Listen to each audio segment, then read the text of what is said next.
Masuk adik, masuk. Atas. Iya, masuk. Iya, udah.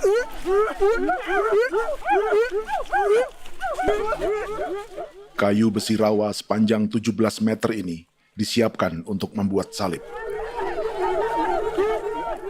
Melihat panjangnya, timbul pertanyaan, siapakah yang akan disalib? Siapapun itu, pasti sesuatu yang lebih besar dari mereka. Tapi Frankie Woro, Casimilus Awe, dan warga suku Auyu di Papua Selatan ini tak akan melukai siapapun. Mereka memakai salib ini sebagai tanda perlawanan.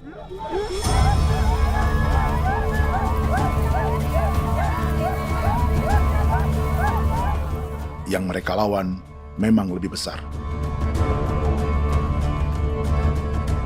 yaitu pemerintah Republik Indonesia. Pemerintah sedang mengincar 2,5 juta hektar hutan orang Papua untuk proyek tanaman industri pangan dan energi.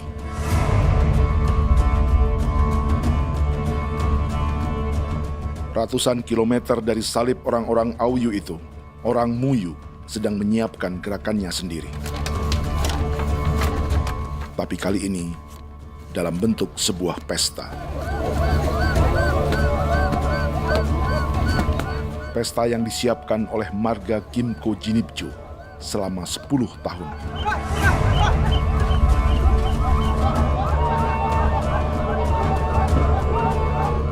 Sosok di marga ini adalah Willem Kimco, orang asli Papua yang tak punya kartu identitas kewarganegaraan manapun.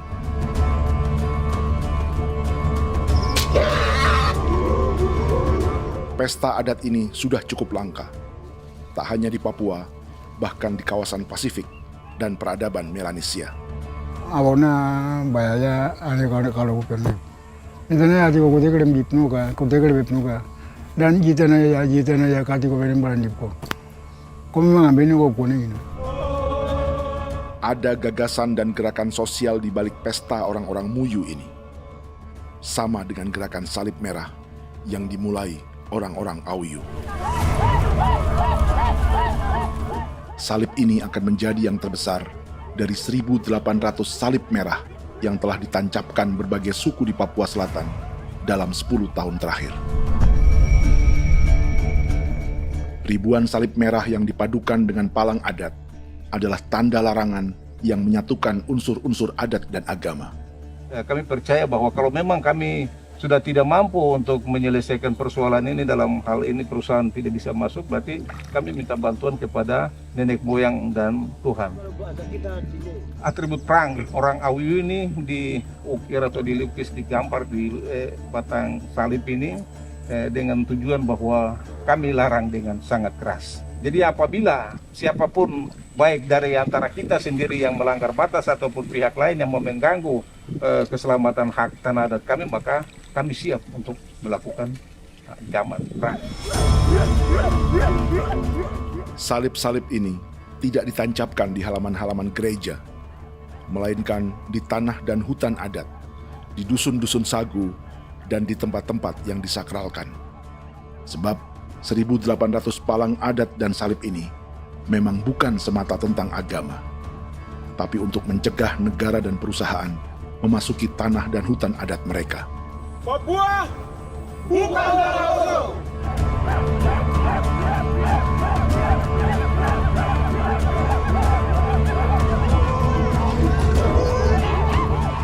Di zaman TikTok ini, kami ingin menceritakan semua ini lewat film yang pendek.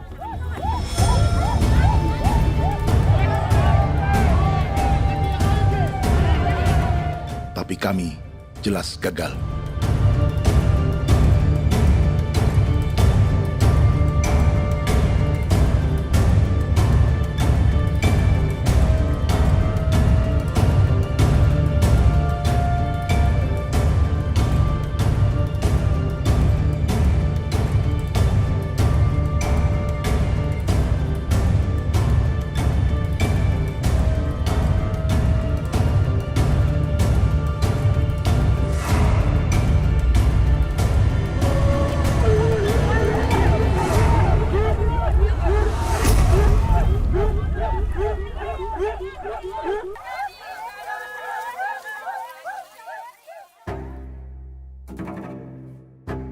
Di planet ini, ada 5 pemilik hutan hujan tropis terluas yang tersisa.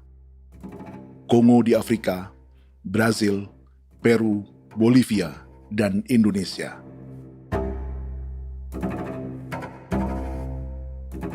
Di Indonesia, satu-satunya pulau yang hutannya masih terjaga adalah Papua, pulau terbesar kedua di dunia setelah Greenland. Lewat sejarah kolonialisme yang panjang, pulau ini kini dikuasai 2 negara. Bagian barat oleh Indonesia yang juga dikenal sebagai West Papua, dan bagian timur menjadi Papua Nugini. Dan tepat di perbatasan ini, di bagian Indonesia, sedang terjadi proyek pemusnahan hutan terbesar di dunia.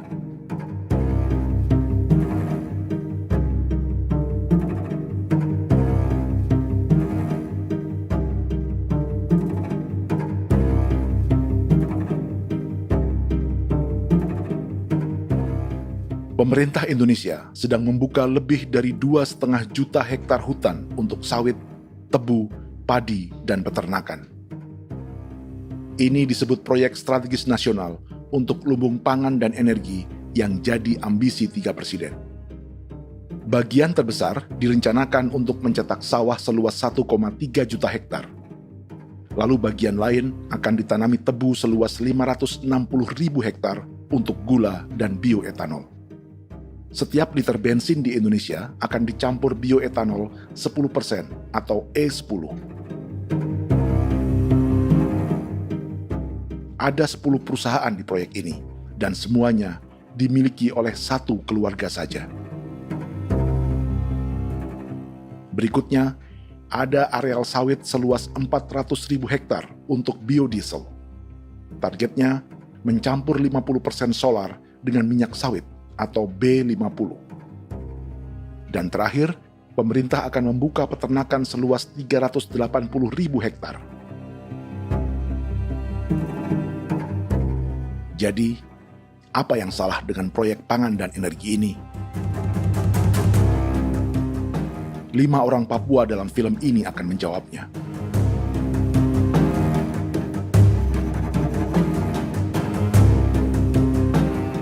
Yang pertama adalah Yasinta Moiwen dari suku Marin.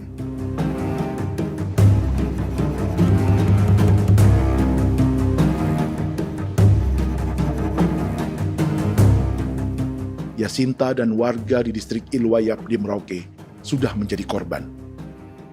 Hutan dan rawa sebagai sumber pangan dan ekonominya telah dihancurkan. Jalan sepanjang 135 km sedang dibuat, dan di kiri kanannya akan dicetak 1 juta hektar sawah. Mereka sulit menolak atau melawan. Salib sudah digeser, masih datang lagi dengan senjatanya mereka nih. Karena proyek ini juga dijaga tentara. Macam-macam senjatanya.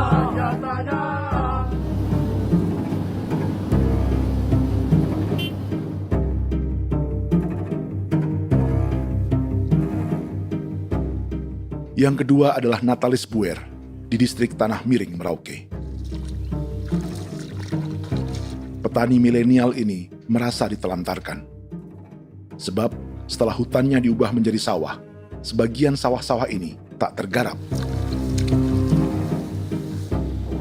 Orang asli Papua seperti Natalis tak punya modal untuk benih, pupuk, perawatan, hingga ongkos panen.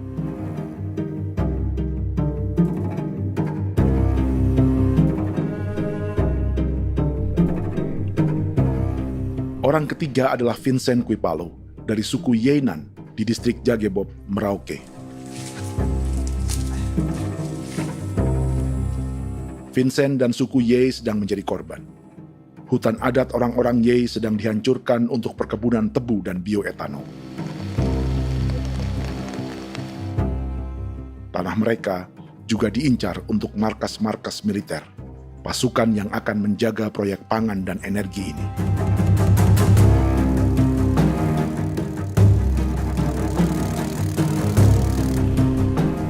Yang keempat adalah Frankie Woro dari suku Auyu di distrik Fofi, Kabupaten Bovendigul. Hutan dan tanah mereka terancam perluasan perkebunan sawit untuk campuran biodiesel atau B50. Orang-orang dari suku Auyu ini adalah calon korban. Merekalah salah satu pelopor gerakan Palang Adat dan Salib Merah.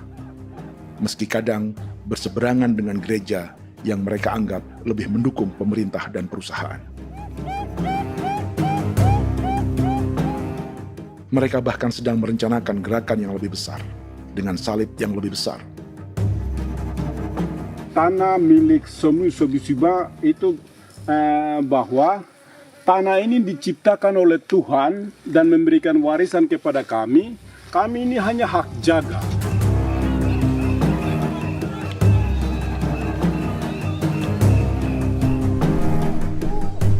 Sosok kelima adalah Willem Kimco dari suku Muyu di Bovendigul. Tokoh adat dari Muyu ini hidup di garis belakang proyek negara, sehingga belum menjadi korban. Tapi mereka sedang bersiap menghadapi segala kemungkinan. Tinggal di belantara dan perbatasan membuat sebagian mereka tak punya status kewarganegaraan. Tapi mereka telah hidup jauh sebelum ada Indonesia atau Papua Nugini.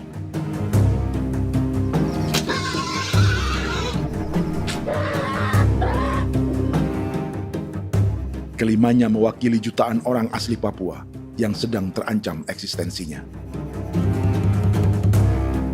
Jika kita merasa kepunahan peradaban Neanderthal di Eropa, Aztec dan Inca di Amerika, atau aborigin di Australia adalah sejarah masa lalu, film ini menceritakan bagaimana pemusnahan sebuah bangsa dan kepunahan sebuah peradaban sedang terjadi di masa hidup kita.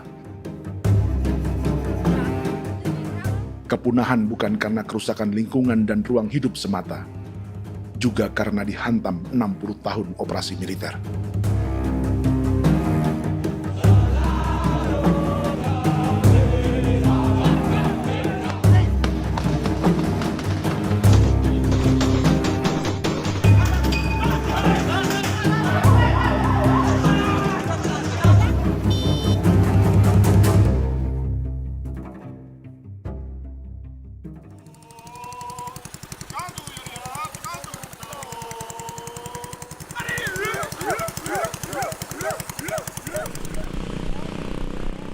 Frankie Woro dan orang-orang Auyu sedang berburu. Tapi lokasi perburuan mereka mulai dikuasai perusahaan perkebunan sawit.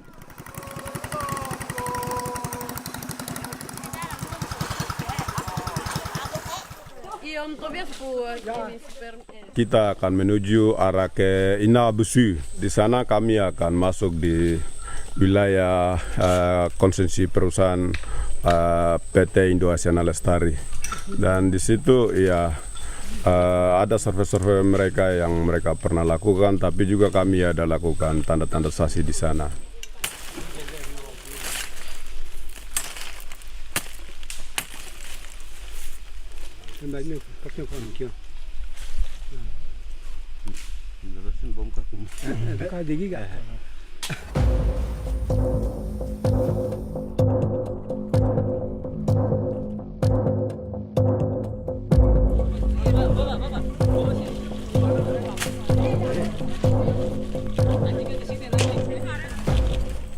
Dapat dengan yang induknya, tapi karena induknya dia lari dan terlambat kerja, akhirnya yang bisa kita dapat dia punya anak ini saja. Ini kalau pakai bahan kayak asli.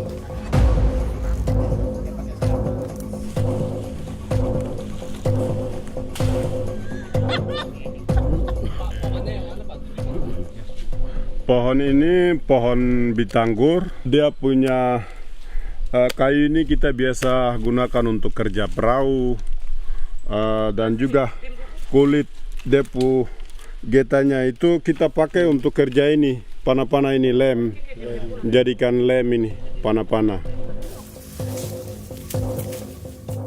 Hutan ini adalah supermarket bagi suku Auyu. Juga lumbung pangan atau bank untuk menyimpan deposito kekayaan alam. Hutan juga tempat yang penuh dengan sejarah suku, situs budaya, dan tempat-tempat sakral. Inilah yang sedang mereka pertahankan dari incaran pemerintah dan perusahaan. Untuk semua alasan ini, mereka menancapkan ribuan salib merah.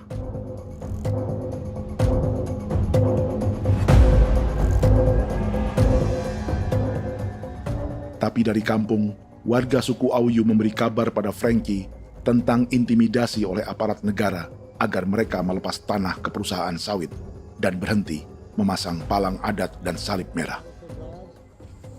Ada beberapa titik yang saya sudah siap, tetapi di sini emergensi dari saya, terutama di Kampung Sokanggon, PT Damai Timber.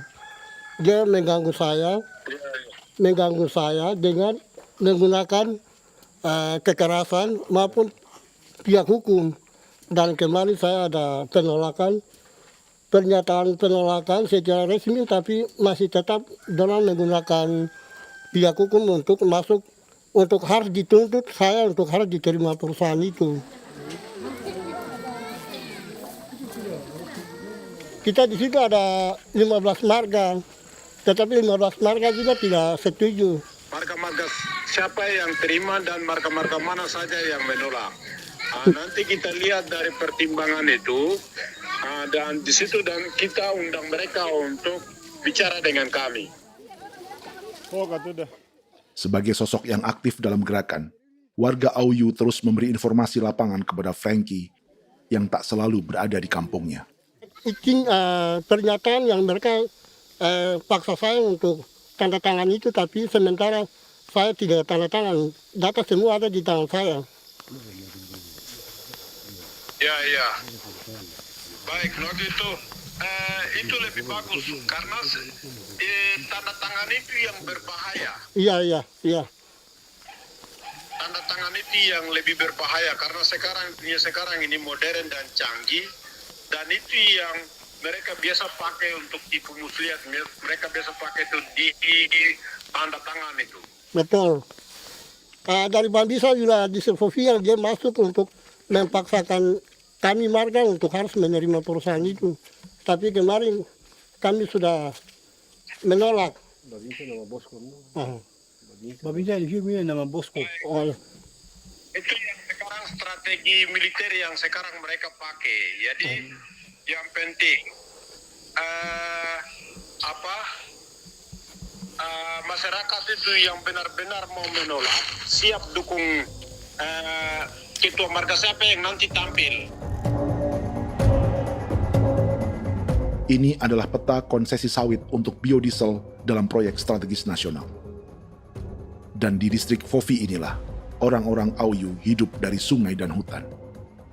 Tapi Frankie di Bovendigul masih lebih beruntung. Setidaknya dibandingkan Yasinta Mowien di Merauke yang sudah kehilangan hutan dan rawanya.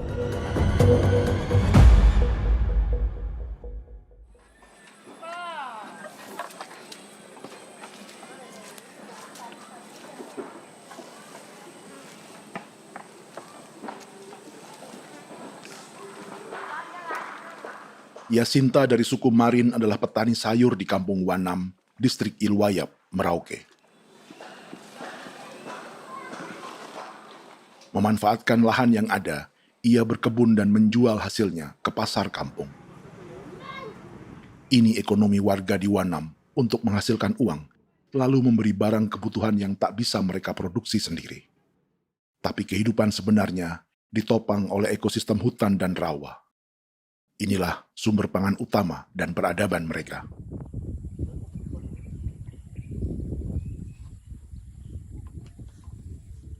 Namun ketenangan ini diusik ketika tiba-tiba Juli 2024 di Pelabuhan Wanam datang ratusan alat berat untuk proyek pangan dan energi pemerintah.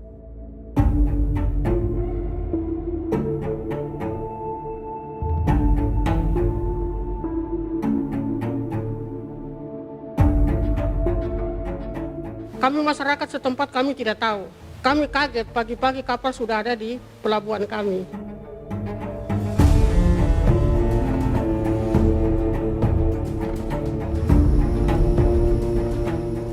Yasinta Mowien atau Enrika Gebze dan warga lainnya tak pernah diajak bicara atau dimintai pendapat. seakan-akan Papua adalah tanah kosong. Kita suka kaget yang dong bawa turun alat berat dong bawa turun, kita kaget masyarakat. Dorang subongkar itu kayu-kayu.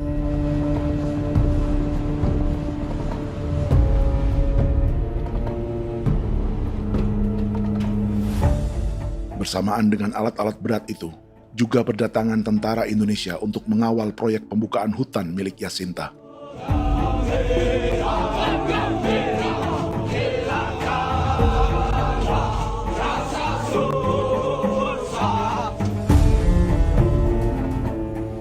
Ribu alat berat didatangkan dari Cina ke Papua oleh perusahaan bernama John Lin Group sebagai kontraktor pemerintah.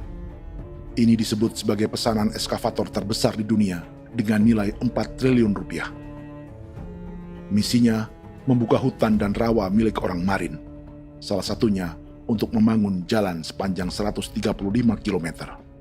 Sementara di kiri kanannya akan dicetak sawah yang ditargetkan seluas 1,3 juta hektar. Jalan berupa garis lurus ini bukan rute tradisional ekonomi masyarakat. Jalan ini akan menghubungkan kawasan perkebunan sawit dan tebu di sebelah timur, juga untuk mobilisasi pasukan militer. John Lin Group adalah perusahaan yang dimiliki Andi Samsudin Arsyad atau yang dikenal dengan Haji Isam. Sebagian orang mengenalnya sebagai pengusaha yang hobi balapan mobil.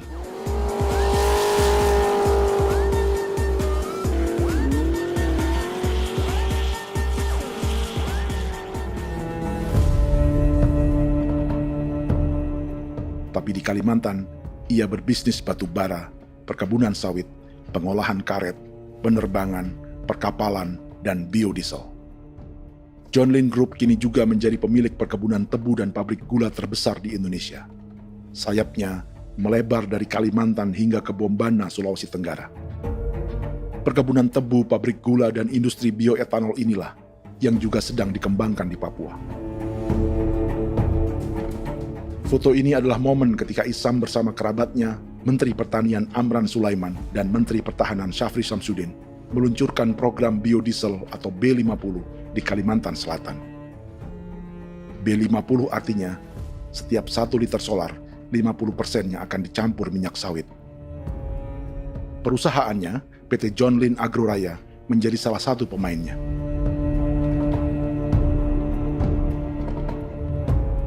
Sepanjang tahun 2025, saham PT John Lin Agroraya pernah naik hingga 700%.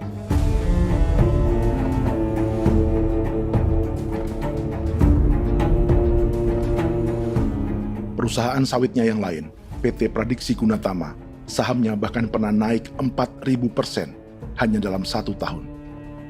Dari harga saham ini saja, nilai kekayaan keluarga Isam diperkirakan mencapai 100 triliun rupiah lebih, menjadikannya salah satu keluarga terkaya di Indonesia dan salah satu pemain penting industri bioenergi.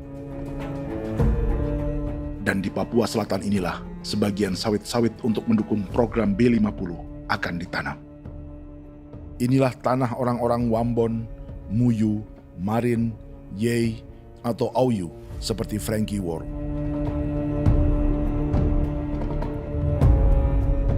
Haji Isam pernah menjadi tim kampanye nasional Presiden Joko Widodo dalam pemilu 2019 saat melawan Prabowo. Bintang Mahaputra Utama diberikan kepada Saudara Andi Syamsuddin Arsyad. Beliau berjasa luar biasa dalam mendorong pertumbuhan ekonomi daerah maupun nasional. Setelah menjadi presiden, Prabowo memberi gelar kehormatan Bintang Mahaputra Utama pada Isam.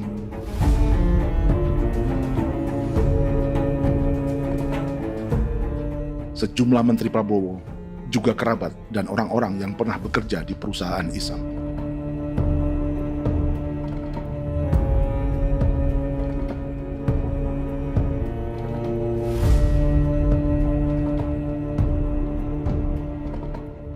Lawan sebesar inilah yang sedang dihadapi Jacinta di kampung Wanam, Merauke. Atau petani perempuan lain seperti Enrika Gebze. Jadi alam kita ini sudah rusak.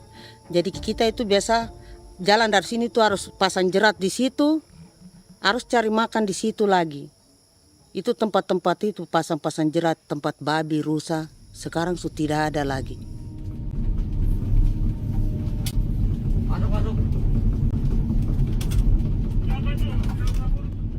Rekaman ini memberi gambaran bagaimana Kasuari kehilangan rumah di bekas hutan dan rawa yang telah dibabat.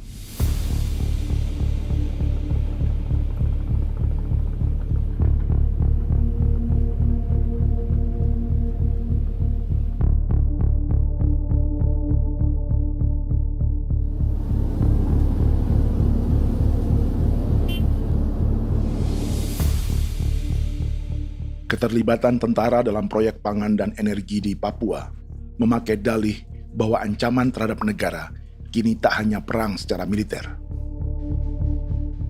tapi juga melalui pangan dan energi. Kementerian Pertahanan pun terlibat karena proyek ini dianggap operasi militer selain perang.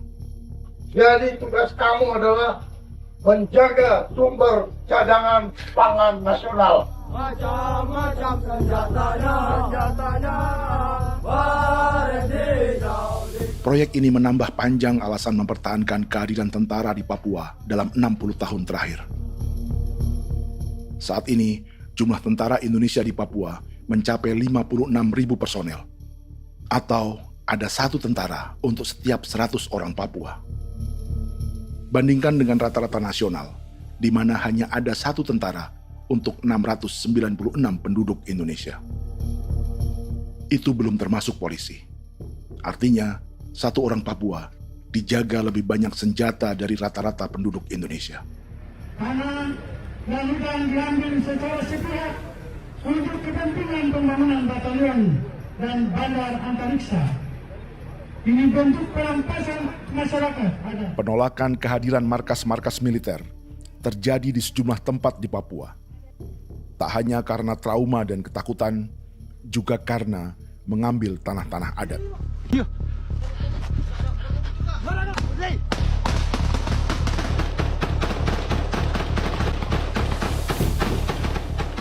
Salah satu alasan mengapa militer terus ditambah di Papua, karena masih ada perlawanan dari Organisasi Papua Merdeka atau OPM selama 50 tahun terakhir.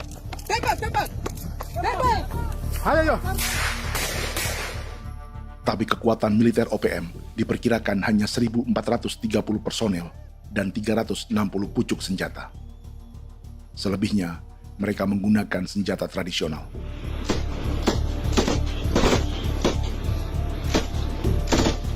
Dengan demikian, kekuatan tentara dan polisi di Papua 58 kali lebih besar dari gerilyawan Organisasi Papua Merdeka.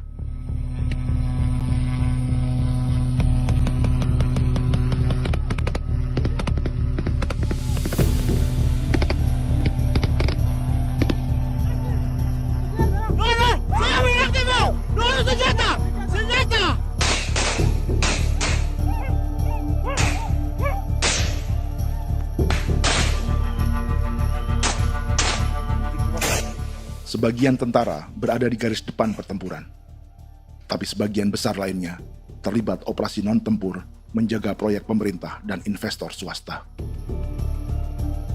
Seperti Batalion Infanteri Teritorial Pembangunan di distrik Jagebob, Merauke ini. Lokasinya bersebelahan dengan konsesi lahan tebu untuk gula dan bioetanol milik PT Murni Nusantara Mandiri. Baik perusahaan maupun markas militer, keduanya mengambil hutan milik suku Ye dari marga Kuipalo. Tapi orang datang tanam ini saja di sini, tanam papan nama ini. Victor Kuipalo menunjukkan apa yang terjadi. Jadi kita juga kaget ini. Nah, kalau ini papan nama ini memang ini papan nama ditanam tapi bukan haknya mereka yang ini. Ini hak kami di sini, hak dusun kami, marga Kuipalo yang punya hak dusun ini. Setelah memasang patok, alat berat mulai bekerja untuk membangun markas militer di tanah orang Ye.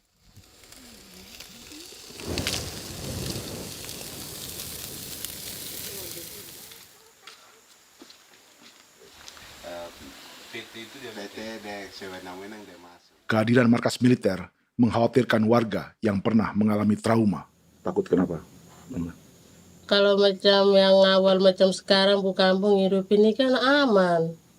Terus kenapa harus didirikan korem di sini? Bukankah dengan adanya korem semakin aman, ada tentara di sini? Kalau untuk kampung kayaknya tidak bisa aman kalau ada tentara, paling masyarakat dipukul itu ini. Kalau kampung hidup begini malah saya sejahtera dan saya punya masyarakat. Apa pernah ada pengalaman buruk sebelumnya dengan tentara di daerah sini? Ada yang cerita waktu pos-pos di sini tuh di 13, 12 itu zaman katanya Patimura. Memang kasihan. Malah kita punya orang ini yang dianiaya betul, dipukul.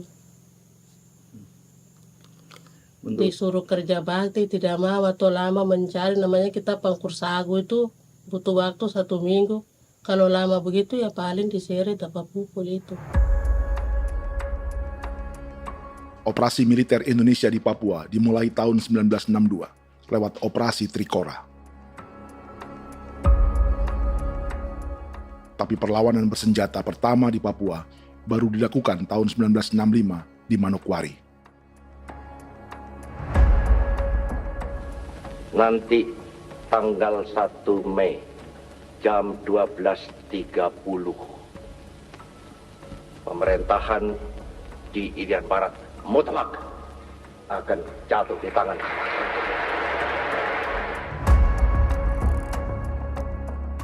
Sejak itu, selama 60 tahun, operasi militer untuk menaklukkan Papua terus dilakukan. Salah satu operasi militer paling berdarah adalah Operasi Wibawa untuk memenangkan Indonesia dalam jajak pendapat tahun 1969. 643 orang tewas di Paniai. Lalu disusul 4.146 korban tewas antara tahun 1977 hingga 1978.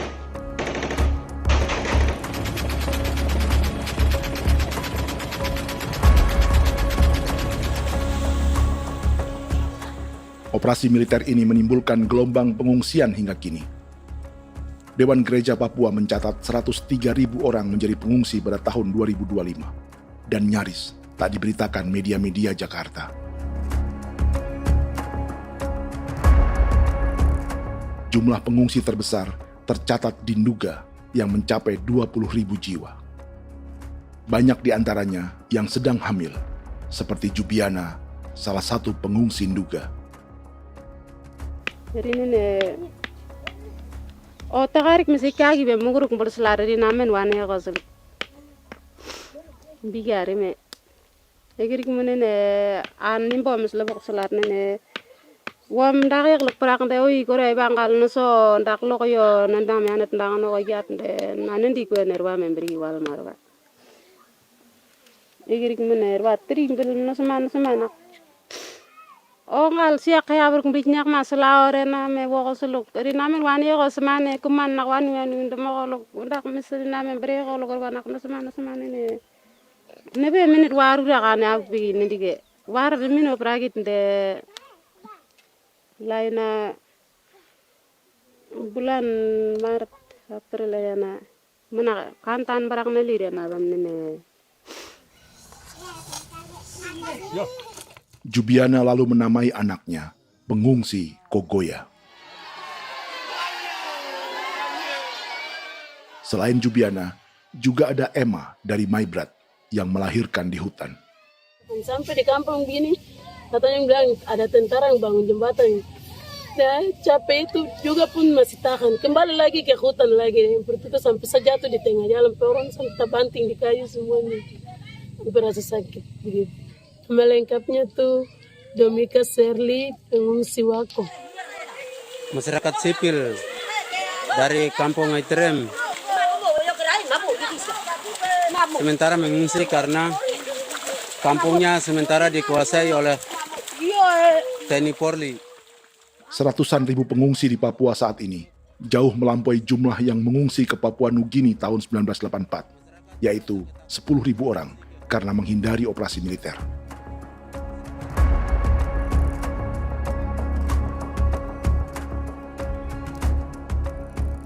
Bersamaan dengan operasi militer, eksploitasi sumber daya alam Papua juga dilakukan sejak masuknya tambang emas dan tembaga Freeport pada tahun 1967.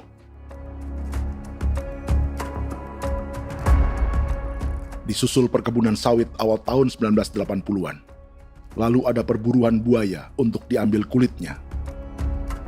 Sebelumnya, ada eksploitasi gas alam di Teluk Bintuni, pencarian besar-besaran kayu gaharu, atau pembukaan hutan tanaman industri. Ini belum termasuk perburuan dan perdagangan ikan arwana di selatan Papua, penebangan kayu merbau dari hutan-hutan Jayapura, emas di Blok Wabu Intan Jaya, bahkan nikel di pulau-pulau kecil Raja Ampat. Dan kini, dalam skala yang belum pernah terjadi dalam sejarah, Papua dipaksa mencetak sawah, tebu untuk bioetanol, dan sawit untuk biodiesel.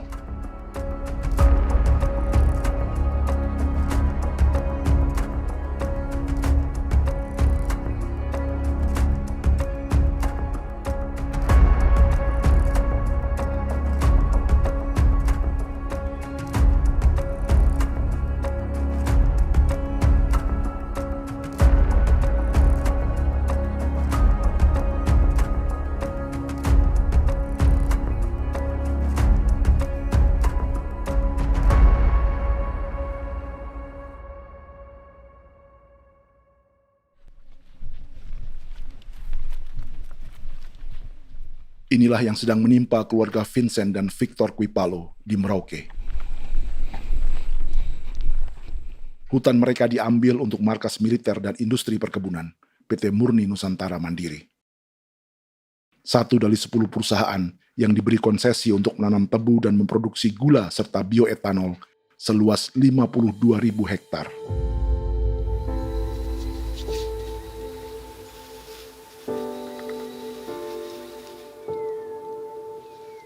Perusahaan ini dianggap mengambil hutan dan tanah orang-orang Ye, terutama marga Kuipalo, yang memiliki hak adat terhadap 2.300 hektar hutan.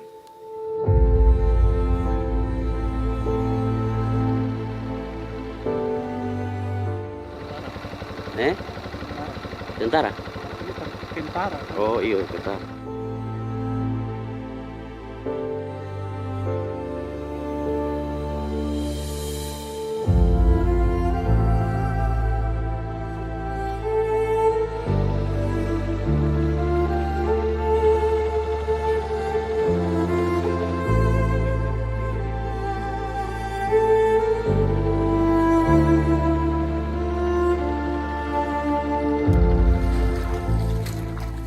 Keluarga Kuipalo sedang melihat apakah perusahaan semakin mengancam tanah mereka. Dan kekhawatiran itu terbukti. Iya, makanya tadi saya bilang ini dari sini saja dekat ini sudah masuk di dalam ujung lapang ini. Ini hutan, yang ini hutan yang dorong ada bongkar sekarang ini. Ini sudah punya alat sudah dekat ini. Dekat sekali ini. Ini di sini. Nacau, kelapa itu yang jalan lama, jalan setapak ini.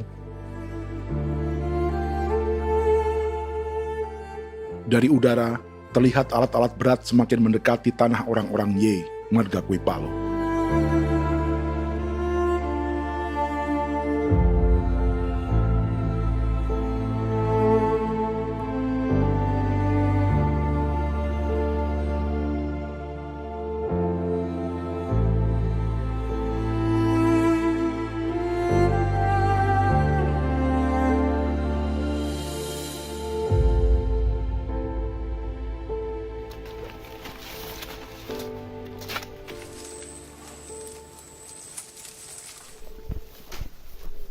Keesokan harinya, Victor dan kerabatnya memberi tanda cat merah di pohon-pohon yang berada di batas tanah mereka.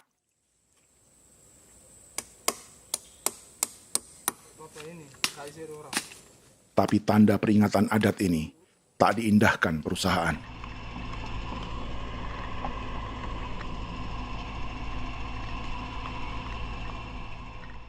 Dua bulan kemudian, perusahaan tetap memasuki tanah marga Kuipalo. Sama-sama. Kami manusia, kau lihat. Tapi sudah sakit hati sekali saya kasih tahu adik. Ini sama baik ini kalau pikiran berubah lagi hari ini. Kami juga punya tangan, hanya beda rambut. Mister itu juga. Woi,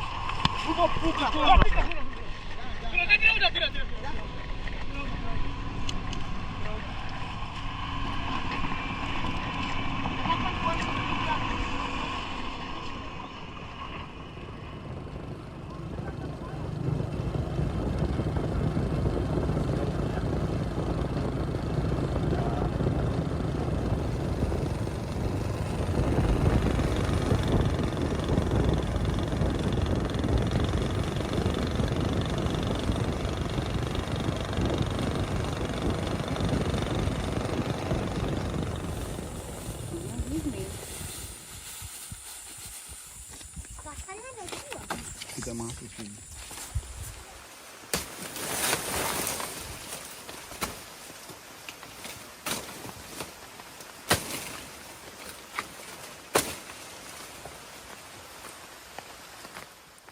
Jadi ya untuk itu seperti saya katakan tadi, apakah lebih baik kita tidak usah ada kah atau bagaimana, kita pisahkan, pisahkan dari negara ini kah? Jangankan tuh, saya kemarin bicara sama Daniel, datang sama saya dengan persoalan Kodam ini. Saya bilang, Pak Daniel, kalau lebih baik saya ngungsi ke Papua Nugini. Dia bilang, aduh Bapak jangan begitu. Ya memang, kalau tidak bisa menghargai kami, lebih baik pilihan yang itu yang saya memilih. Lebih baik saya pindah dari sini. Saya mengungsi ke Papua Nugini, di negara tetangga. Masih di long. Apa? Saya bilang sama Kapolsek, Pak Agustus ini 17 Agustus saya tidak kasih naik bendera merah putih. Saya bendera ada, nanti saya taruh di meja. Bendera saya ada. Karena saya punya pikiran percuma kita ini merasa bahwa kita hidup di bawah naungan merah putih. Ternyata merah putih tidak lindungi kami. Tidak anggap kami sebagai kami rakyatnya. Dia lambang negara. Dan kami menghargai lambang negara itu. Ternyata lambang negara ini, kita bernaung di bawah lambang negara ini, kita tidak dilindungi. Hak kita tidak dihargai.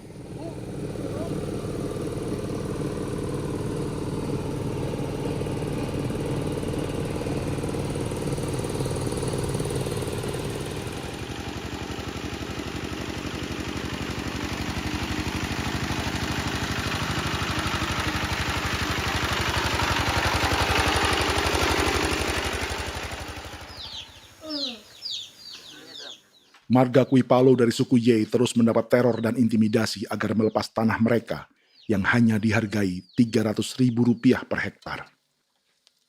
Tapi mereka tidak berjualan tanah.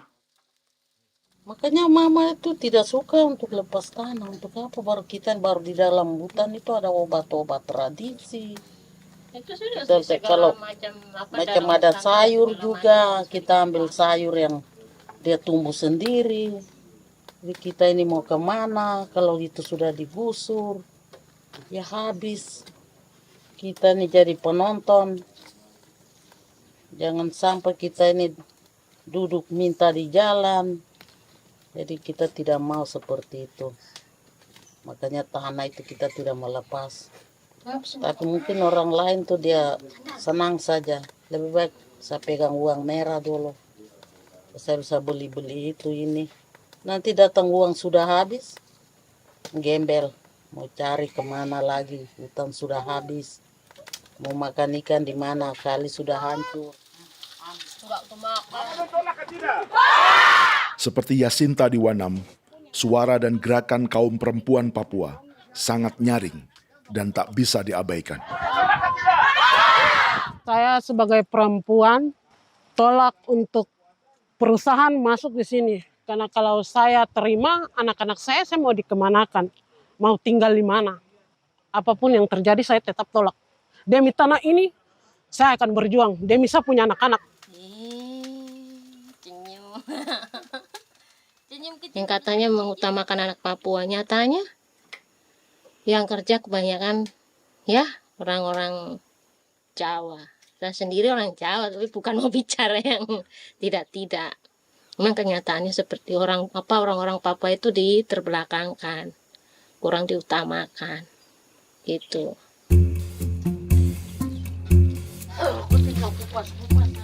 Proyek food estate seperti mencetak sawah bukannya tak diikuti warga Papua.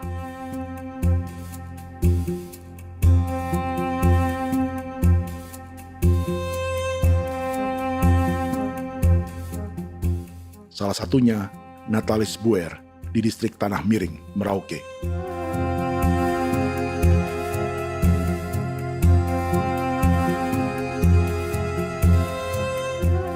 Setelah menghabisi hutan, pemerintah Indonesia mencetak sawah untuk tanaman padi karena beras mulai menjadi makanan pokok menggantikan sagu.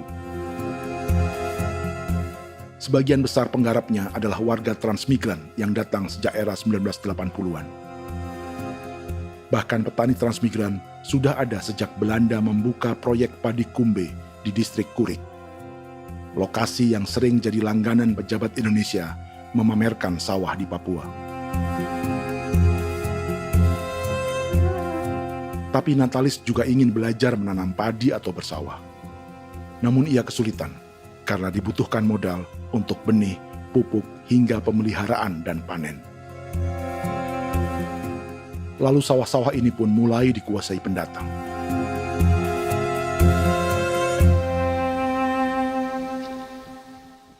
Tapi sejauh ini di kampung kami ini yang saya lihat memang ada kelompok kami punya di sini yang sudah tergabung dalam Gapoktan, kemudian masuk dalam optimalisasi lahan. Tapi menurut saya anak asli yang punya lahan di sini. Mereka tidak punya.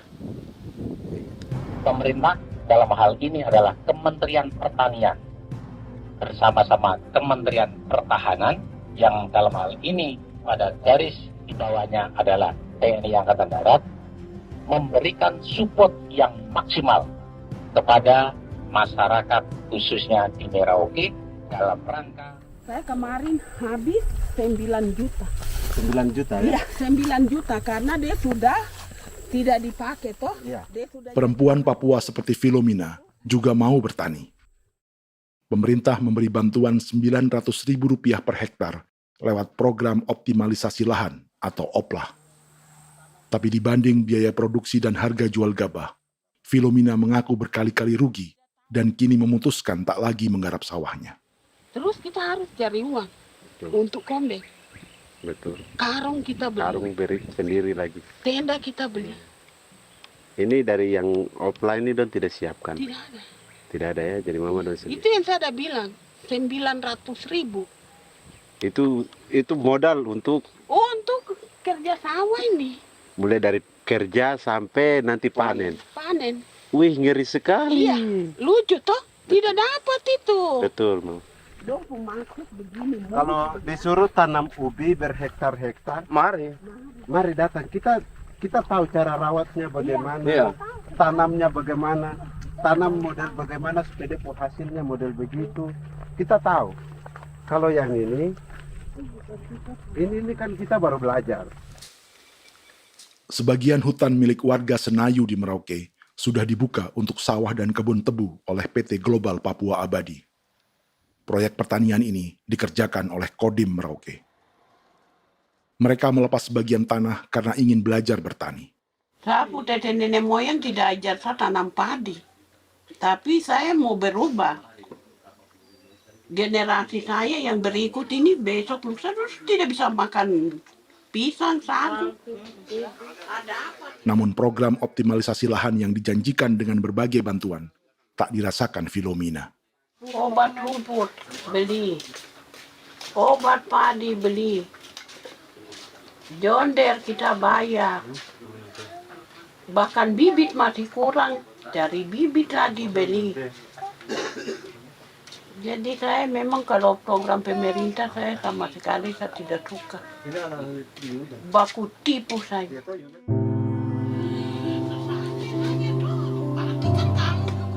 Mereka merasa ditinggalkan sendiri, jatuh bangun belajar bertani padi. Sementara sumber pangan dan air yang semula mudah didapat, kini telah berganti sawah dan kebun tebu. Dulu kita masih bisa jalan, nanti masak di kali, pakai air kali. Minum pakai air kali. Sekarang, kok mau masak? Tidak ada air. Air sudah susu, mau minum tidak bisa. Sudah dengan obat. Drone semprot debu itu saja drone. Drone yang semprot. Saya lihat di itu. Jadi kita bukan drone yang terbang di atas untuk disemprot. Dong lempar pupuk di bawah ya dia mengalir ke kali. Mengalir ke kali, ke rawa-rawa.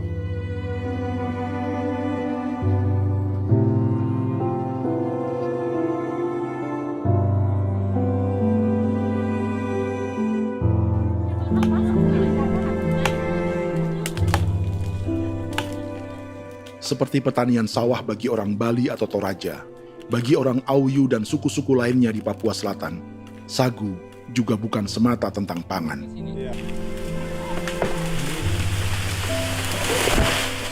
Bagi orang Auyu dan Marin, sagu adalah kerabat, sosok orang tua, sosok nenek moyang yang harus dijaga dan dilindungi. Lagi bikin apa mama ini mama? Pakai tokok itu sagu.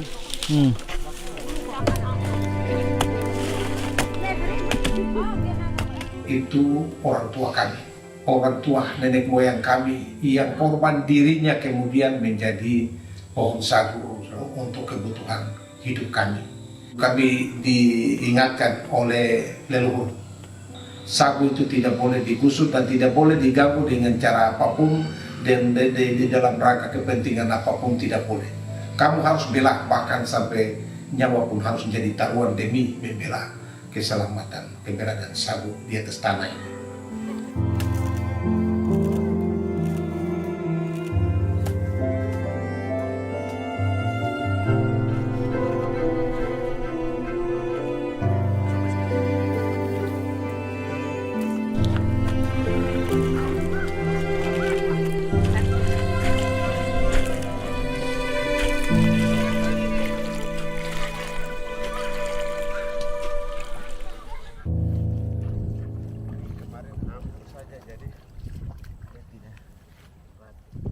Menurut Natalis, pemerintah di Jakarta mendefinisikan lumbung pangan semata urusan beras dan mencetak sawah. Sebenarnya orang Papua itu bukan tidak bisa bertani. Kami tanam ubi itu bagian dari pertanian. Nah, pertanian yang dimaksud oleh pemerintah itu harusnya selalu itu kalau bisa pemerintah harus spesifikkan pertanian apa yang dimaksud, pertanian tanam padi atau pertanian tanam ubi, petasan dan lain-lain. Ini yang harus dispesifikkan dulu. Begitu, sehingga tidak menjustifikasi kami orang asli Marin bahwa kami tidak bisa bertani. Bukan. Kami buka kebun besar-besar di sana, bahkan bermeter-meter, ratus-ratus meter pakai sekop, bukan pakai ekskavator, tapi ini pakai skop. Itu pertanian, begitu. Bagi Natalis, alih-alih memaksimalkan sawah-sawah yang sudah ada untuk petani Papua, pemerintah selalu membuka hutan baru, seperti dikerjakan perusahaan John Lynn Group dan melibatkan tentara. Padahal, sejarah keterlibatan militer dalam proyek food estate atau cetak sawah adalah sejarah kegagalan yang bertubi-tubi 4 presiden selama 30 tahun terakhir.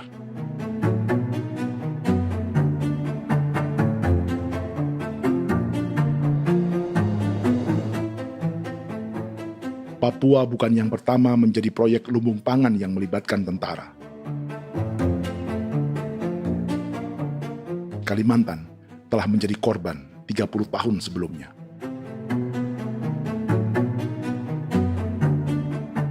Ini adalah bekas hutan yang sudah dibuka di Pulang Pisau, Kalimantan Tengah.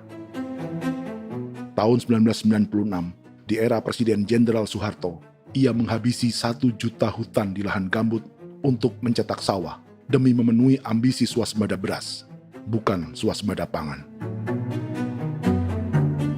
Hutan tropis Kalimantan dihabisi dalam skala yang belum pernah terjadi dalam sejarah.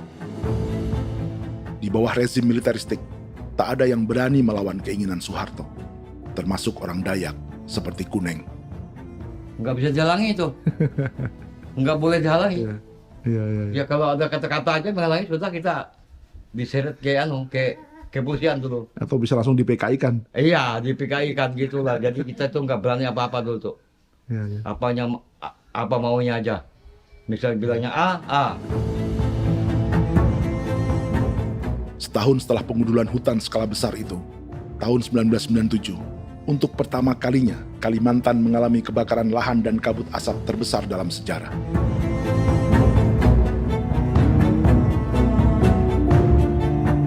Sebagai ilustrasi, ini kondisi kabut asap tahun 2015.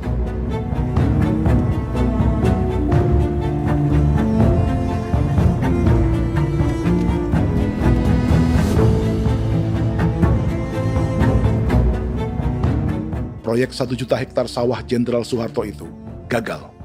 Bendungan dan saluran irigasi mangkrak hingga kini.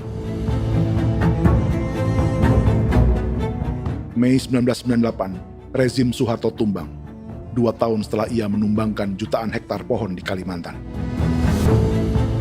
Setiap tahun, lokasi ini menyumbang kebakaran dan kabut asap yang merugikan jutaan orang. Sawah yang berhasil di Kalimantan justru bukan sawah yang dibangun Jenderal Soeharto, melainkan yang dirintis para transmigran sejak era 1980-an.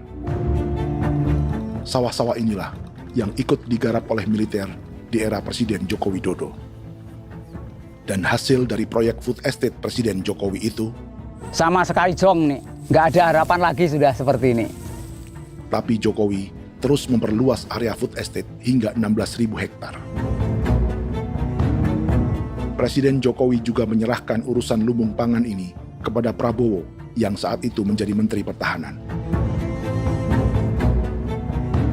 Salah satunya di Kabupaten Gunung Mas, Kalimantan Tengah, untuk membuka perkebunan singkong seluas 31.000 hektar. Food Estate Singkong Jenderal Prabowo ini dimulai dengan membuka 600 hektar hutan di Tawai Baru. Proyek singkong untuk bioetanol ini pun dijaga tentara. Dan seperti Jenderal Soeharto, proyek Jenderal Prabowo ini pun gagal.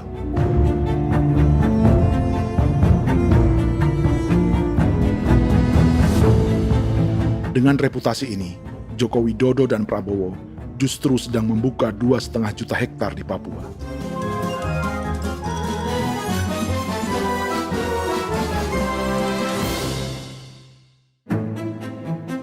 Setelah Jenderal Soeharto, Presiden Jenderal Susilo Bambang Yudhoyono juga mencoba membuka food estate di Papua sejak tahun 2010. Namanya Merauke Integrated Food and Energy Estate atau MIFE. Proyek ini juga gagal. Lalu di lokasi yang sama, Jokowi berusaha meneruskan dengan proyek mencetak sawah 1,2 juta hektar yang juga gagal. Sekarang yang paling siap adalah 1,2 hektar. Yang 1,2 juta hektar. Dan kini, Prabowo yang pernah gagal dengan 600 hektar singkong di Kalimantan justru akan mengulangi di Papua dengan skala 2,5 juta hektar. Di daerah Papua pun harus ditanam kelapa sawit supaya bisa menghasilkan juga BBM dari kelapa sawit. Dalam setiap proyek pangan dan energi di Papua, yang lebih menonjol bukan tanaman pangannya, melainkan untuk energi atau bahan bakarnya. Sawit untuk biodiesel dan tebu untuk industri bioetanol. Ada 10 perusahaan yang diberi konsesi hingga 0,5 juta hektar untuk tebu. Dan 10 perusahaan itu dimiliki oleh 1 keluarga saja.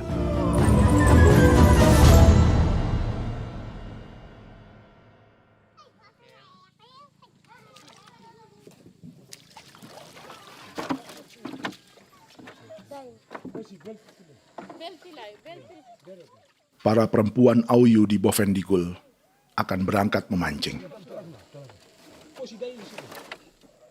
Priska Beni membantu menyiapkan perahu.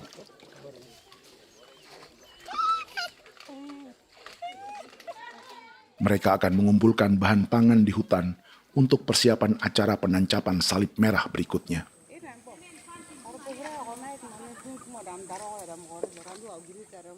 Priska sudah mengambil posisi memancing.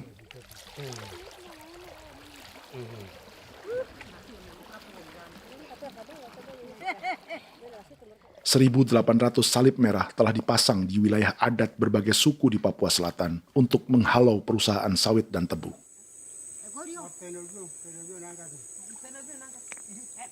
Maria Tebung yang paling muda datang membawa hasil. 2 ekor ikan gastor alias gabus toraja. Sebagai generasi Z, pendidikannya sampai sekolah dasar. Di perusahaan perkebunan seperti sawit atau tebu, ijazah SD hanya bisa menjadi buruh kasar. Tapi ia tak tertarik.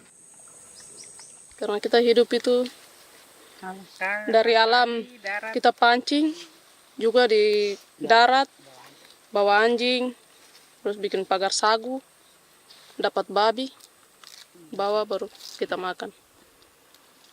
Jadi kita tidak mau perusahaan masuk. Sementara Priska Beni masih mencari peruntungan. Tapi baginya, menjadi nelayan di Sungai Fofi masih lebih baik daripada bekerja 9 tahun di perkebunan sawit. Sudah pengalaman, jadi kita tidak mau lagi. Seberapa lama ketika kerja itu? Selama di sana. 9 tahun di sana. 9 tahun? Saya baru pulang dari perusahaan. Selama 9 tahun kerja di sawit, bisa punya rumah kah? Atau Tidak. motor kah? Tidak. Johnson kah? Tidak. Cuma makan saja. Pendapatan juga kan tidak lebih. Habis dimakan.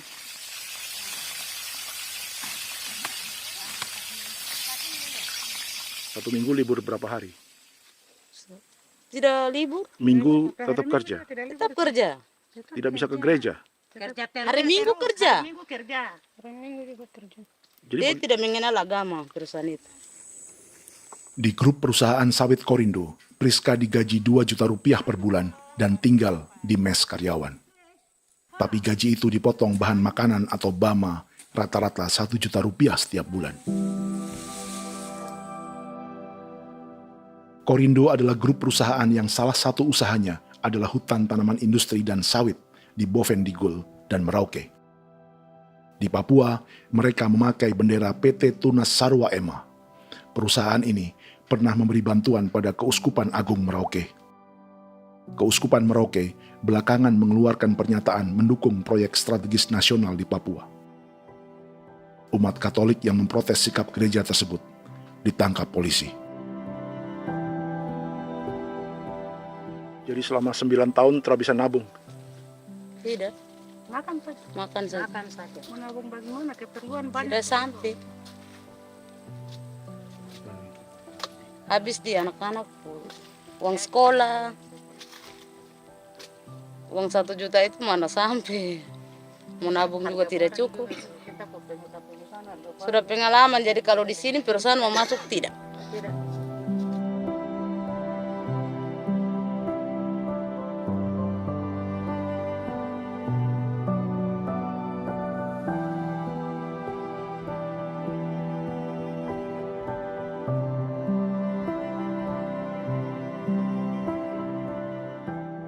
Dan menu makan siang seperti ini agaknya sulit bagi buruh sawit atau tebu yang digaji 2 juta rupiah per bulan.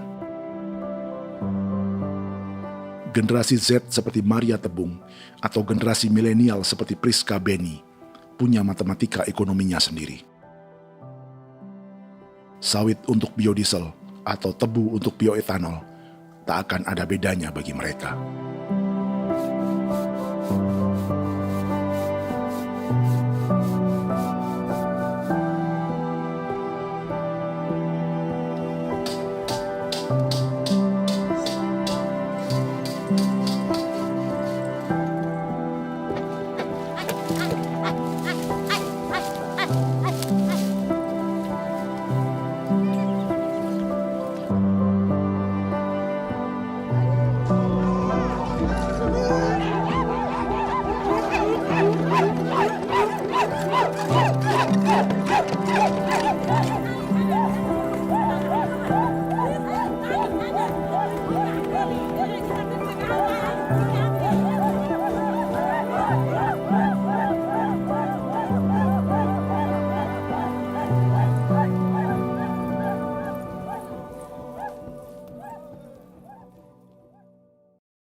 Perkebunan tebu 1,5 juta hektar di Merauke adalah ide 3 presiden untuk menggenjot penggunaan bioenergi sebagai campuran bahan bakar fosil. Selain swasembada pangan, swasembada energi.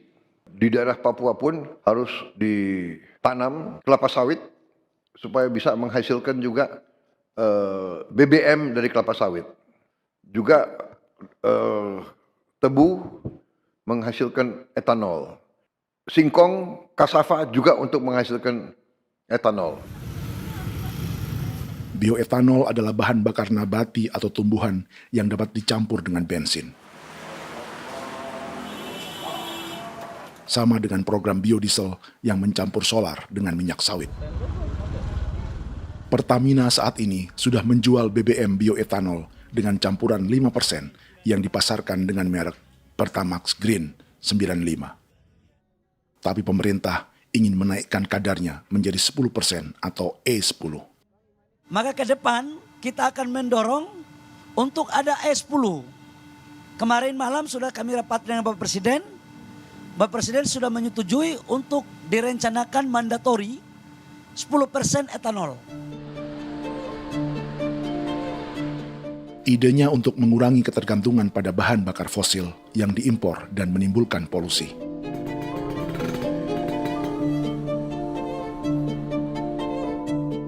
Tapi bioetanol bukannya tak mengorbankan lingkungan, hutan, rawa, dan manusia. Karena program E10 membutuhkan 7,3 miliar liter bioetanol, maka lahan yang dibuka untuk menanam tebu bisa mencapai 1,3 juta hektar. Sementara saat ini, luas perkebunan tebu di Indonesia hanya 500 sampai 600 ribu hektar. Artinya, butuh lahan baru hingga 800 ribu hektar untuk menanam tebu. Dan 500 ribu hektar diantaranya sedang dibuka di Papua. Hutan yang tadinya untuk menumbuhkan pangan berubah jadi tanaman untuk bahan bakar di jalanan. Kecepatan pulihnya hutan beradu dengan jumlah dan kecepatan kendaraan di jalanan.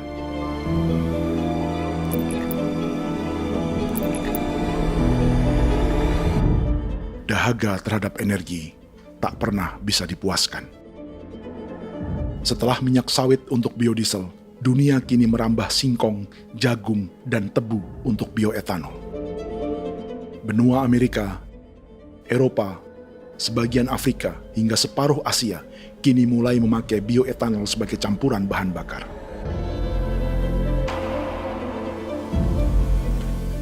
Selain perebutan lahan, masa depan dunia juga dibayangi semakin mahalnya harga pangan karena persaingan antara perut manusia dengan tangki kendaraan. Ini adalah lokasi perkebunan tebu dan bioetanol PT Murni Nusantara Mandiri yang mengancam tanah Vincent Quipalo dan orang-orang Ye di Merauke. Beberapa kilometer di selatan adalah PT Global Papua Abadi yang mengancam tanah orang-orang Muyu dan Marin. Dua perusahaan ini adalah bagian dari 10 perusahaan yang mendapat konsesi lahan untuk tebu dan bioetanol di Merauke. Batas konsesi mereka bahkan sama dengan batas negara Indonesia dengan Papua Nugini. Salah satu ciri bahwa peta konsesi ini dibuat di Jakarta dari atas meja. Sama seperti kolonial Inggris dan Belanda ketika mereka membagi Pulau Papua dengan garis lurus pada abad 19. Seakan Papua adalah tanah kosong. Bedanya, meski peta konsesi ini mengatur batas 10 perusahaan, tapi perusahaan-perusahaan ini sebenarnya dimiliki oleh satu keluarga saja. Ini nama 9 dari 10 perusahaan tebu dan bioetanol di Merauke, Papua. 99% saham mereka dimiliki sebuah perusahaan bernama PT Merauke Nusantara Manis. Sementara 1% sisanya dimiliki PT Merauke Gula Mandiri. Tapi saham kedua perusahaan ini dimiliki PT Merauke Sugar Group. Dan perusahaan ini, 90% sahamnya dimiliki pengusaha bernama Angelia Bonaventure Sudirman, serta perusahaan bernama Zico Trust dan Resource Harvest. Lalu 10% lainnya dikuasai PT Papua Energi Abadi, yang pemiliknya adalah Dudi Christian dan Angel Madeline. Sekarang, mari kita lihat siapa mereka. Angelia Sudirman adalah keponakan dari salah satu konglomerat sawit Indonesia, Martias Fangiono. 9 perusahaan di Papua ini berada di bawah bendera Merauke Sugar Group. Dan Merauke Sugar Group hanya satu dari 7 grup perusahaan milik keluarga Fangiono.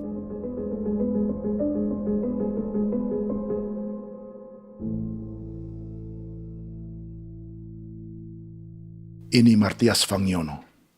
Seperti Haji Isam, Martias selama ini dikenal sebagai pengusaha sawit yang kini merambah bisnis tebu dan bioetanol.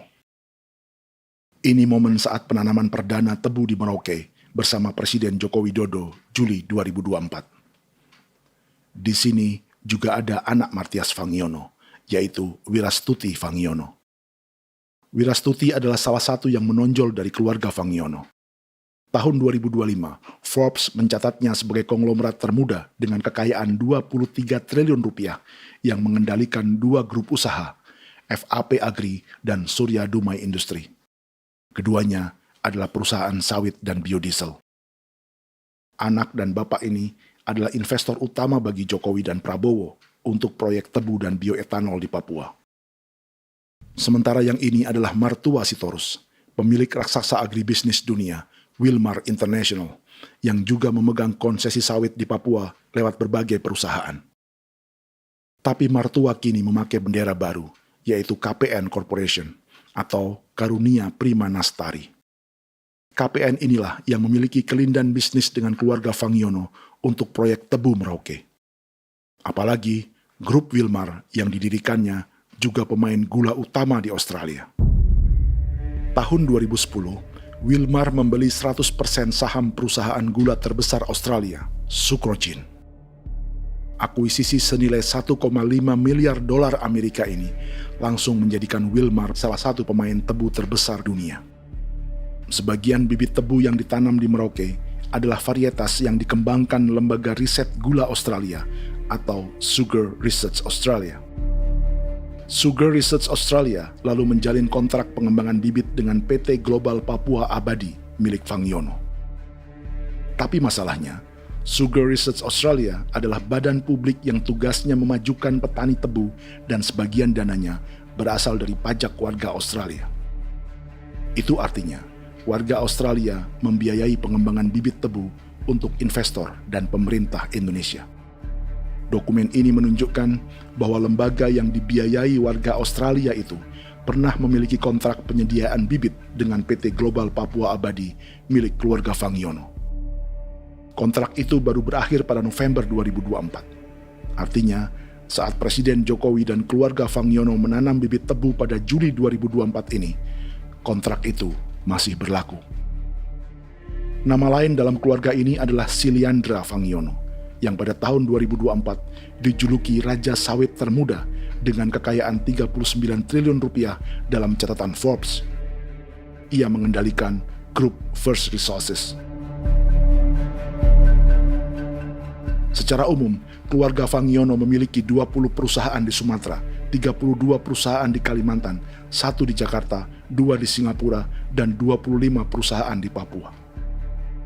Di Papua, perusahaannya tersebar dari Sorong, Mapi, hingga Merauke.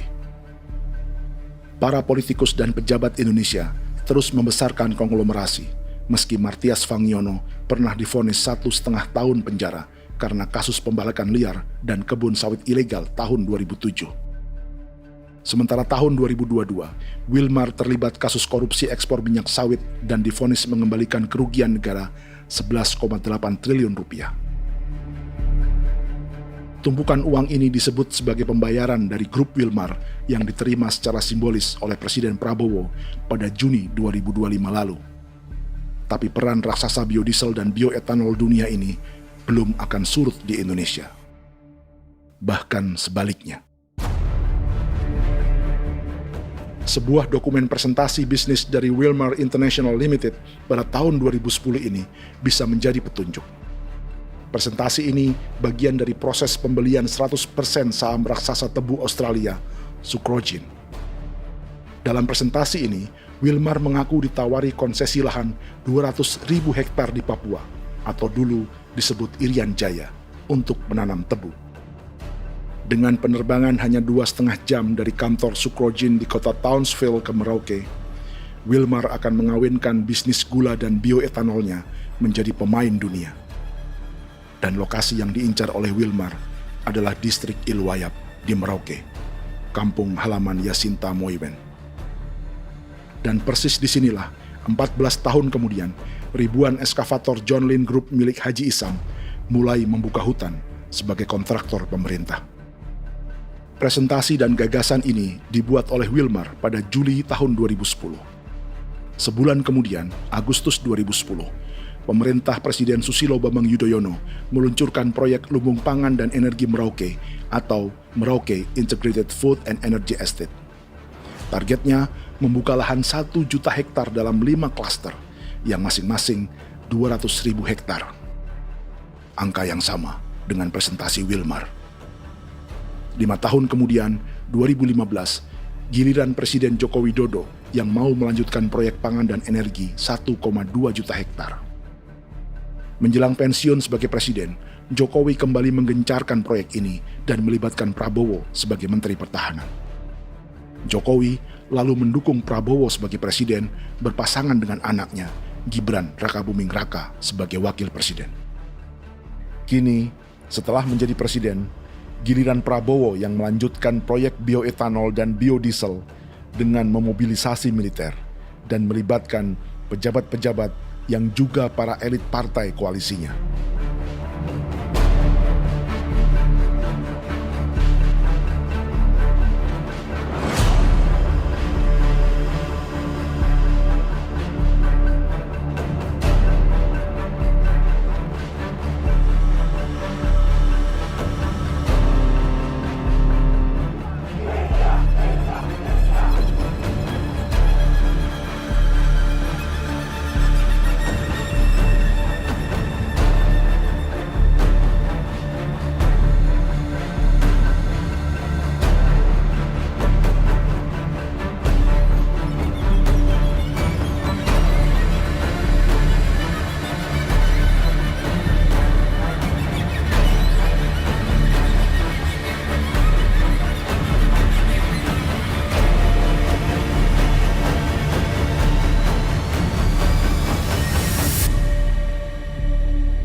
Tahun lalu, hutan-hutan di Pulau Jawa dalam waktu singkat berubah menjadi perkebunan tebu di bawah rezim kolonial Belanda.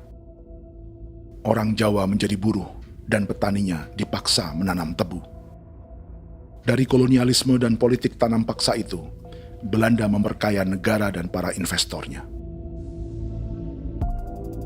Tak puas membuka hutan untuk perkebunan di Jawa dan Sumatera, kolonial Belanda menanam tebu hingga di Suriname dan mengerahkan ribuan orang Jawa sebagai buruh pada tahun 1890. Inggris yang sudah menguasai negara seluas India dan Papua Nugini pun masih menanam tebu jauh di tengah Samudra Pasifik, di tanah orang-orang Fiji.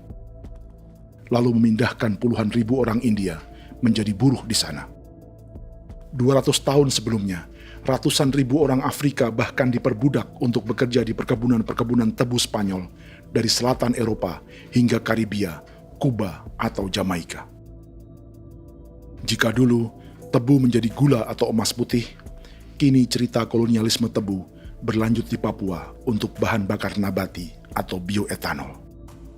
Dan seperti semua cerita tentang kolonialisme, akan ada yang berpesta dan ada yang membayar. Dalam setiap cerita pesta kolonialisme, baik di Jawa, Karibia, atau di Papua, selalu melibatkan para elit lokal, dari pejabat, perwira, hingga agamawan. Tapi dalam setiap kolonialisme, juga selalu ada cerita tentang mereka yang mempertahankan diri dan melawan.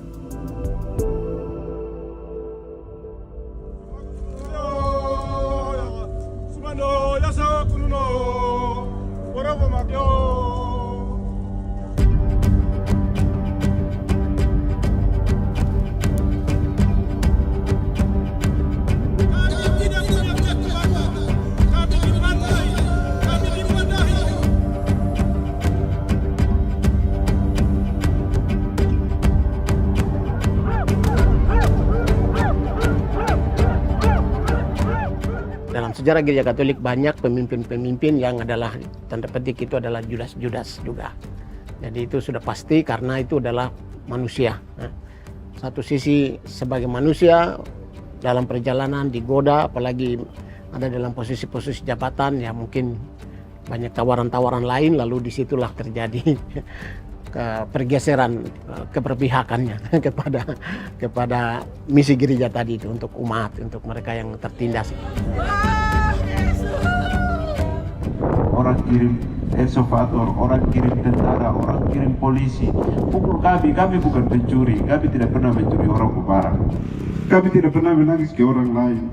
Kami tidak pernah menangis ke kita bapak mama, kami menangis kepadamu. Tuhan kami lemah. Aku tidak tahu. Di hijau Cikuira, orang lain datang ke bangsa kami, ke wilayah kami untuk kasih habis kami.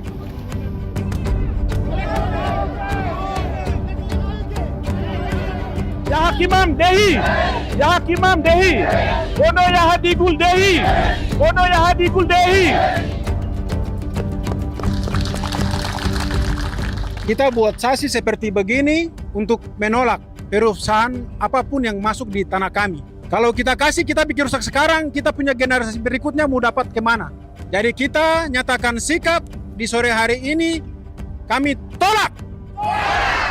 Apa yang dilakukan pemerintah untuk PSN adalah kejahatan. Pemerintah bagian dari kejahatan, aktor perusak dan pembunuh terhadap negara, terhadap alam, hutan, terhadap manusia. Jadi negara jadi aktor pembunuh. Jadi Pilatusnya siapa? Negara, pemerintah Jakarta ini. Tanah Wiu bukan kosong. Masyarakat adat kami masyarakat. Perusahaan tolak. Biar nasa.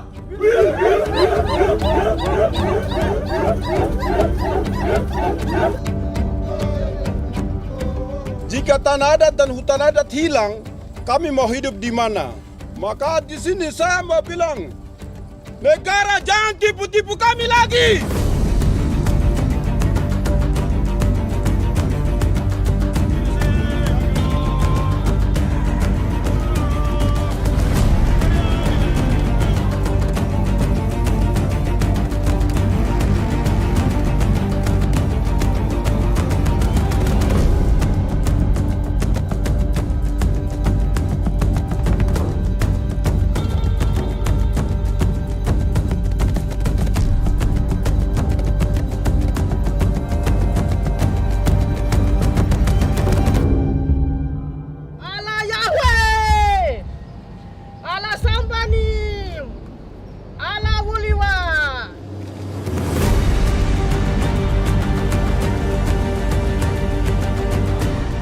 Kalau kami dianggap orang Papua itu bagian daripada Republik ini, tolong hargai kami. Dengan adanya PSN, PT John Hindro yang sudah menerobos tanah kami dan hutan kami, merusak alam kami. Itu yang kami datang ke Jakarta jauh-jauh dari Papua. Kami mau bersuara kepada Bapak Presiden Prabowo Subianto, di mana keadilan untuk masyarakat Papua. Tolong lihat masyarakat Papua yang sudah mati.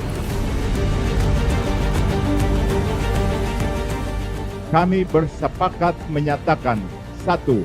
Gereja-gereja di Indonesia mendukung masyarakat adat yang menolak proyek strategis nasional di tanah Papua. 2. Gereja-gereja di Indonesia menolak militerisme dan otoritarianisme di Indonesia.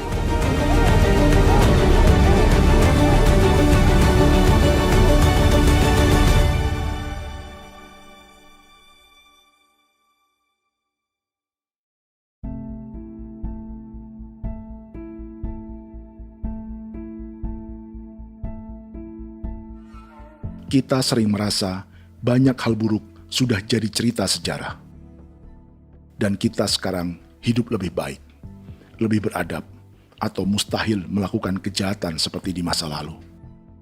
Kita tidak lagi menghukum mati orang dengan memenggal kepalanya. Kita menembaknya atau menyuntik racun agar tertidur dan mati. Tapi ada hal-hal yang tak berubah. Salah satu pembantaian yang kuat di ingatan kita adalah kejahatan Nazi atau genosida di Rwanda. Padahal pembantaian juga sedang terjadi di masa kita, seperti di Gaza, Palestina. Penghancuran sebuah peradaban seperti Indian di Amerika atau aborigin di Australia juga kita anggap masa lalu. Sekarang kita merasa lebih baik dan lebih toleran. Padahal proses penghancuran bahkan pemusnahan yang sama sedang terjadi terhadap bangsa Melanesia di Papua. Begitu juga dengan praktik kolonialisme. Kita merasa penjajahan seperti dilakukan Portugis, Inggris, atau Belanda sudah menjadi sejarah. Dan Indonesia tidak mungkin menjajah. Padahal itulah yang sedang terjadi dan dirasakan di Papua.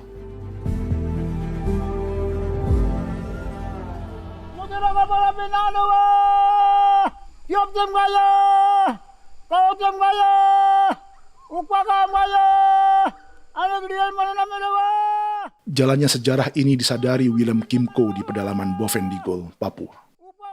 Hidup terpencil dan tak tersentuh urusan negara bukan berarti selalu aman.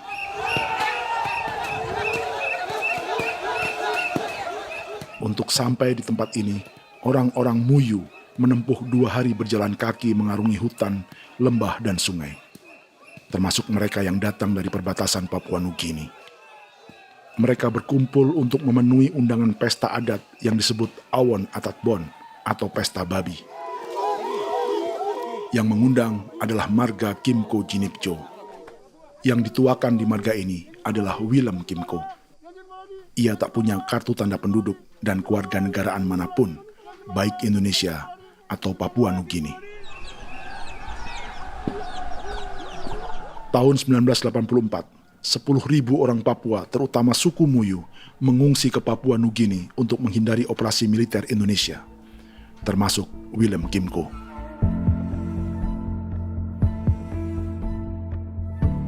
Apa yang membuat pesta adat ini istimewa? Apa bedanya dengan acara serupa yang dihadiri pejabat, tokoh agama, LSM, atau yang direkam oleh kru televisi dan konten kreator? 18. Pertama, untuk membuat pesta babi, orang Muyu perlu persiapan selama 10 tahun.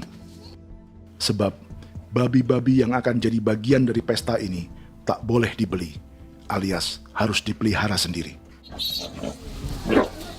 Babi-babi ini bukan bantuan pejabat pemerintah, gereja, atau LSM.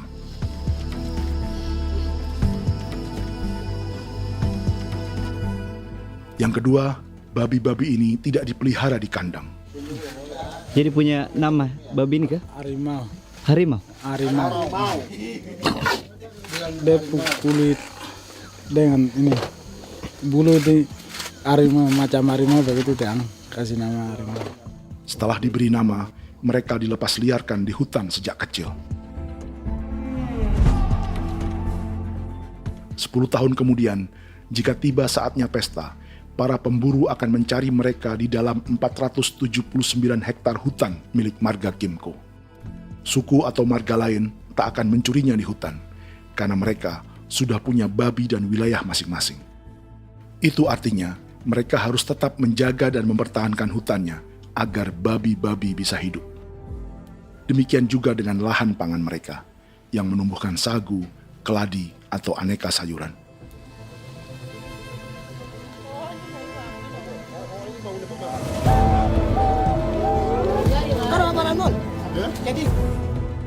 Yang ketiga, dalam Awon Atatbon atau pesta babi, binatang ini tidak dimakan secara gratis.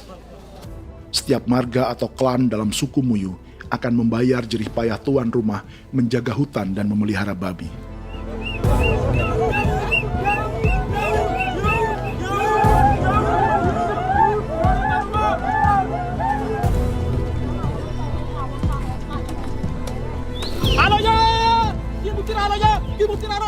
Ini seperti arisan untuk menjaga budaya dan lingkungan. Bagian dari budaya dan ekonomi timbal balik yang ditandai dengan siklus memberi dan menerima.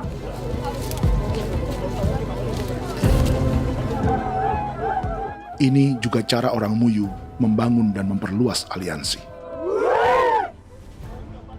Awon bet begul bet ulan yau kandoet azat peda nani azat peda ni liga nani o ado amte nani menene tena yage kepo ke mau ko di mana kepo ke mau mayat nih kep tetek no mayango kep kan in between ini ke iftore wen ne tena ya kadek me oke kep kan nanti kuto kepo ke plaza kuto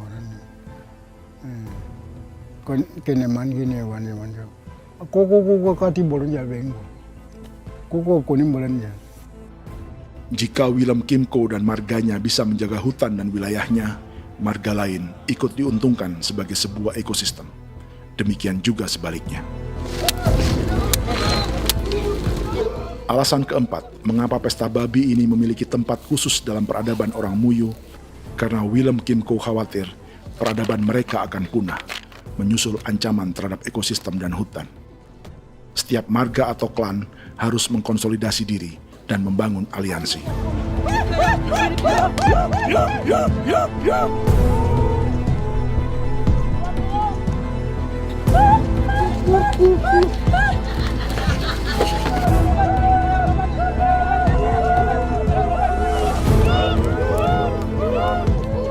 Kekhawatiran Willem dan orang-orang Muyu tak berlebihan.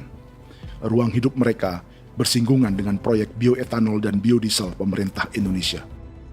Mereka juga tahu apa yang telah dan sedang menimpa suku lain seperti Auyu di Bovendigul atau Yainan dan Marin Anim di Merauke.